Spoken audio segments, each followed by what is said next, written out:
Build diversity, viability, variety, availability, whatever you want to call it, is all attempting to describe one specific thing. How many builds are capable of performing well in Path of Exile's endgame? But what exactly does performing well even mean?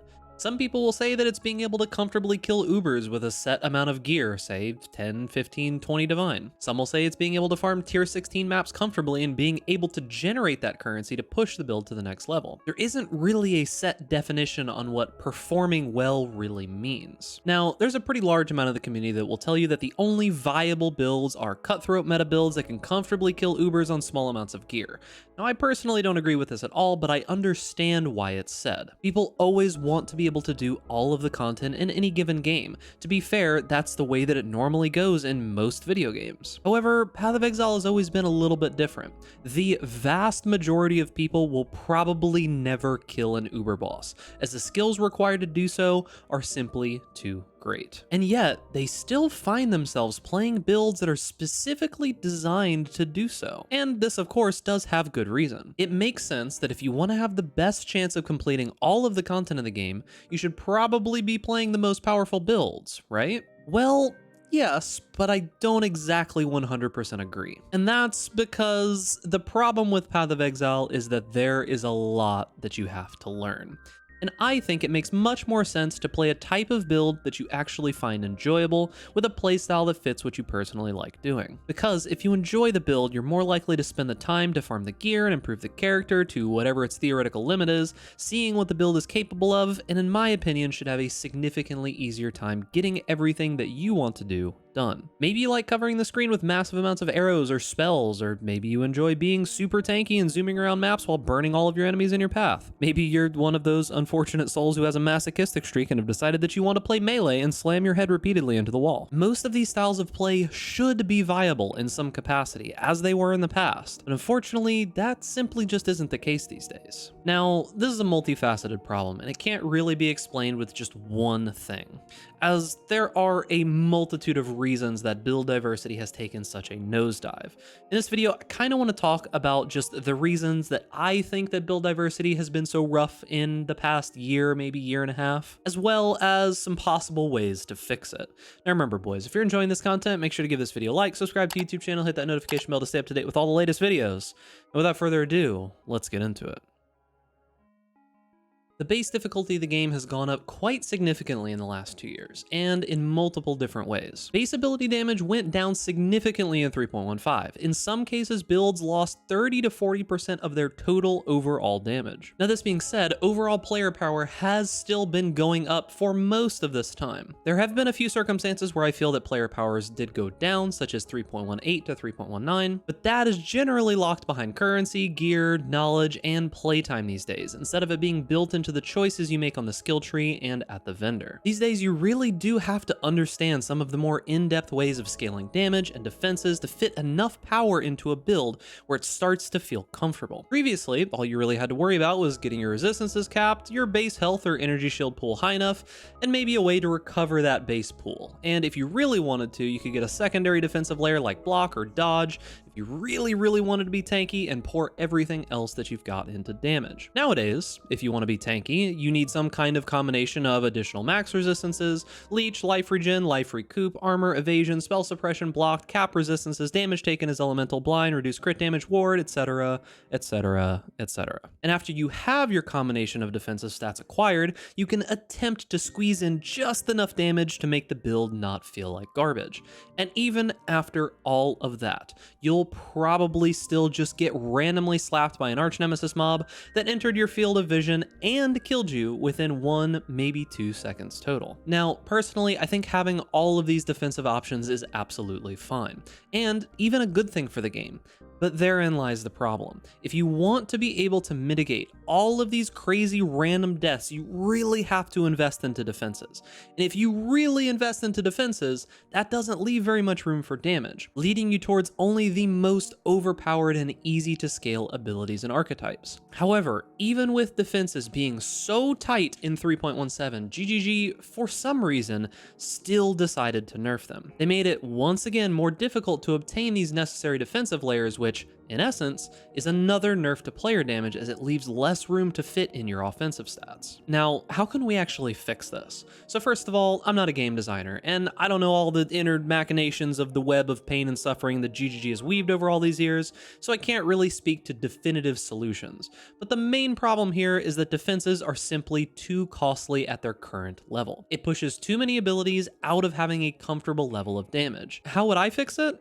Well, one way would probably be diversifying the locations that we can obtain these important defenses. Maybe there could be like specific pieces of armor that have downsides like less movement speed, but also grant a more multiplier to your overall armor, putting less stress on your mana pool by having to run Determination and Defiance Banner and all that kind of stuff. Or what if Glancing Blows, in addition to making you take a portion of the damage from blocked hits, it also just disabled spell block? However, it also allowed you to reach a blocked cap chance of 100%, making it something similar to spell suppression, but for attacks. You could probably then couple that with like max resistances and physical damage taken as elemental, and skip the need for armor completely. Or what if they just embraced ward as like a true base defensive layer and gave it support on the tree and made like support gems for it, or active gems for it at that point? If it could last for like a period of time, or degrade per hit until it was able to recover, it'd probably provide a much more meaningful and powerful form of defense that could be relied upon, outside of one specific build that just completely abuses it. However they go about it, if we think of Path of Exile characters as like a puzzle that has various pieces that you can put together to paint a certain kind of picture, what we need is differently shaped defensive and offensive pieces that allows us different kinds of combinations so that we can make different pictures. Because the current situation, after all these months of just seemingly the same exact thing over and over, it's really starting to kind of feel like we've just got 50 different shades of gray. Now, let's move on to the next problem, the one in the title, Uber bosses. In general, these bosses are not really meant to be mainline content. They're intended to be completely aspirational content that only a small subset of the player base even has a chance of ever defeating. However, that isn't really the way that these bosses are viewed at all. These bosses are now considered the new end game content. And most videos, build guides, and people just kind of talking about what builds should be capable of doing almost always reference these Uber fights as the target that a build should be able to reach. Now, I'm guilty of this too, and there have been so many really solid and enjoyable builds that I've played that just can't seem to handle Ubers comfortably without spending a ridiculous amount of money. And at the end of the day, I used to just write these builds off and not even think twice about them. Personally, I'm going to be changing how I view this, and going forward I plan to look at more than just if a build can kill Uber bosses or the very highest tier of difficult maps and such, and look at some different markers for success when it comes to builds. But I'm just one guy, and I've got absolutely no delusions of grandeur that I'll somehow be able to convince the entire PoE community to change its perspective on this, so all we can really do at the end of the day is identify some problems that we've got and attempt to toss out some solutions. So what is actually the problem with Uber bosses?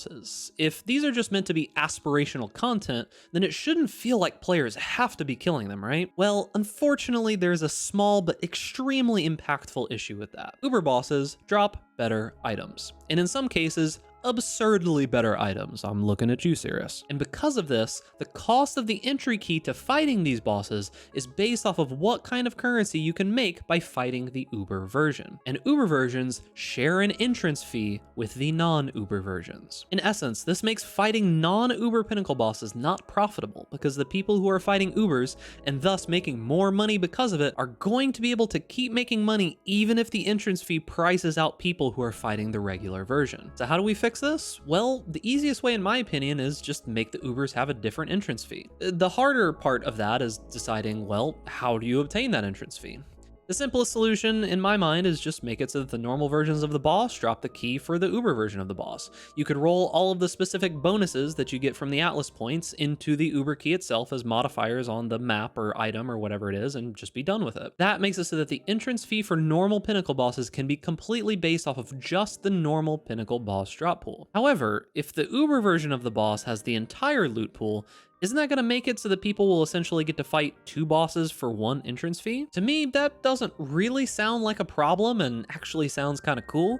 You successfully kill the normal version, cool, you get a shot at the harder version with better loot. But I'm sure GGG would probably find that to be a little bit too profitable, so most likely the Uber keys would then only have a chance of dropping. But then if the Uber keys only have a chance of dropping, doesn't that make the barrier of entry to the Uber fight significantly higher?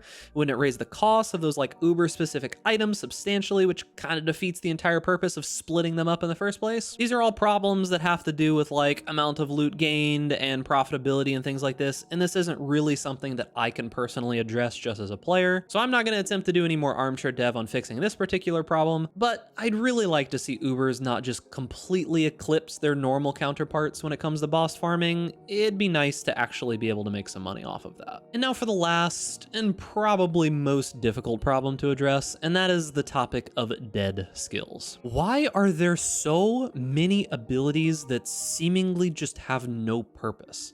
I typically look at skills as having one of a few different purposes. Either main carry abilities that are meant to just have like an entire build built around them, abilities that are used for leveling, abilities that work as like support skills, and of course, you know, just like meme abilities like Flicker Strike. But there are an actually astonishing amount of abilities that straight up just don't have any purpose whatsoever. Charge Dash, Cleave, Devouring Totem, all of the Link abilities, Sweep, Mana Bond, Stormbind, Summon Reaper, Voltaxic Burst, so on and so forth. Do these abilities need to be so useless? And don't even start in the comments right now about big ducks. I used Devouring Totem in one build 3 years ago and it worked so well. Oh yeah, I'm sure. And I killed Uberseerus by using conversion traps on the citizens of Oriath. Or Big Ducks, Mathel killed all of the Ubers on Cleave. That obviously means it can't be that bad, right? Well, Mathel and all of the other insanely skilled streamers out there that play this game like a job and spend 40+ hours a week grinding this stuff out for years, their experience is almost completely unrecognizable compared to like Joe Schmo who finally killed regular Maven in standard after 3 leagues of trying by using like god tier unobtainium gear to make his character like completely invincible. And while their perspective is useful, it isn't what I really think the game should be balanced around. If we only balance around these like absolute most god tier of players and the game starts just like outskilling or outpacing 95% of the player base by insta-killing them from off screen, then there isn't really gonna be much of a game left once, you know, everyone just leaves. I think that we can have aspirational content that doesn't feel mandatory and a wider variety of skills that are capable of doing a larger percentage of the game than what we currently have. Unfortunately, however, when I listen to GGG talk about things like, say, melee balance, for example, and I hear stuff like, oh, just wait until you see what we can do with these cool new character models in PoE 2, we can make so many more cool abilities with it, it just kind of makes me think, so wow, melee just has to be bad for multiple years in a row for marketing reasons? Like, I understand that you gotta do that, you know, PoE 2 is very important, but I mean, can we get some like crumbs or something in the meantime for melee? Like just give us something. So how would I fix it? Well, I don't think GGG actually has like a balanced team per se. I think that random devs probably just like notice a problem, mark them as such, and then just say, yeah, I'll just fix them later. And then eventually, you know, they go ahead and they go fix it and they push it to the main product. This is probably what leads to like the double, triple tap nerfs that we've seen commonly in PoE history, is just a bunch of different devs all noticing different problems and then them just combining at the last moment to give us this completely destroyed ability or profitability of farming strategy or something like that. However, thankfully, this happens significantly less often these days, but I guess one idea was, what if they had like a group of people who were just straight up dedicated to only balancing stuff?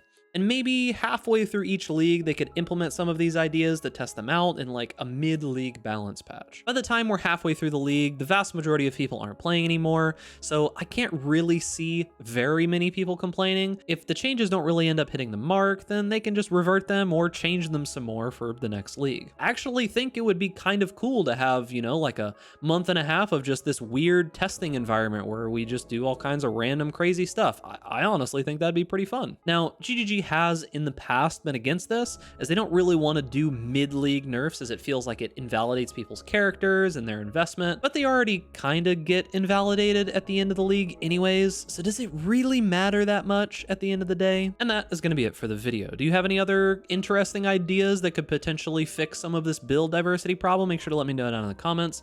I try to read them whenever I have time, but unfortunately sometimes YouTube comments can get a little bit mind-numbing and make me reconsider all of my decisions that I've made in my life, but I'm still going to try, so, you know, leave them down there. Also want to give a shout out to my patrons. Thank you for supporting me and helping make these videos possible. If you're interested in becoming a patron, make sure to go check down into the description. You can get some cool perks if you really are looking for some extra PoE help. And remember, boys, if you're enjoying this content, make sure to give this video a like, subscribe to the YouTube channel, hit that notification bell to stay up to date with all the latest videos, and stay safe out there in Ray Class, and I'll see you guys in the next video.